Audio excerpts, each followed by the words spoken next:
U ovom kratkom videu pokazat ću vam kako jednostavno očistiti tepih bez korištenja teških kemijskih sredstva.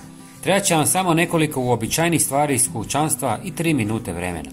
Najprije ću prikazati postupak koji je idealan kada tepih nije jako zaprljan, nema masnih tragova i želite ga samo osvježiti, ukloniti neugodne mirise te smanjiti broj grinja i buha. Prvi korak je da dobro usisate cijelu površinu. Nakon toga u jednoj posudici pomiješajte po 1 žlicu soli i sode bikarbone.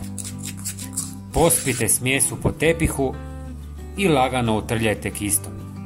Soda bikarbona sjajno uklanja mirise i pomaže da se prljavština lakše odvoji od vlakana, dok sol djeluje kao prirodni abraziv koji pomaže podići površinsku prljavštinu i vlagu u kojoj se skupljaju grinje i bakterije, pa tepih nakon toga bude svježiji i čišći.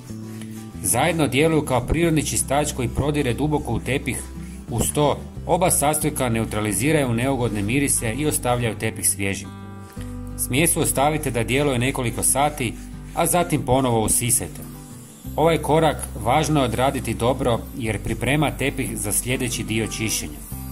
Prije nego nastavim, volio bih da mi u komentarima napišete iz kojeg dijela svijeta gledate. Uvijek mi je drago poznati nove ljude. Hvala vam.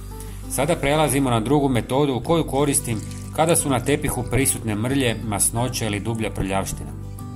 U 200 ml vruće vode umiješajte 100 ml alkoholnog octa. Njegova kiselina pomaže razgraditi masnoće i kamene naslage, što ga čini odličnim saveznikom u borbi protiv tvrdokornih mrlja. Osim toga, ocat djeluje kao prirodno dezinfekcijsko sredstvo koje uklanja bakterije i osvježava zrak u prostoru. Ako imate tepih osjetljivih boja, najprije provjerite reakciju na manje površini ili smanjite količinu octa. Dodajte još 1 žlicu kuhinjske soli koju smo već spomenuli. Posljednji sastojak je 1 žlica blagog organskog deterdženta za suđe. On odlično razbija masnoće i uljne tragove koji se često nalaze na tepihu, zbog čega je vrlo praktičan za čišćenje mrlja od hrane i napitka.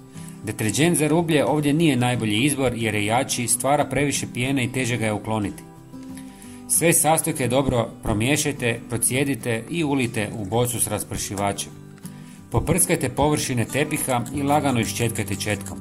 Nakon što prođete cijeli tepih, prebrišite ga čistom vodom i spužvom. Ako imate usisavač na vodu, možete ukloniti višak vlade i ubrzati sušenje. Na kraju, otvorite prozore kako bi tepih brzo prosušio ili ako je manji, iznesite na svjež zrak. Podijelite video ako vam je bio koristan. Hvala vam i lijep pozdrav!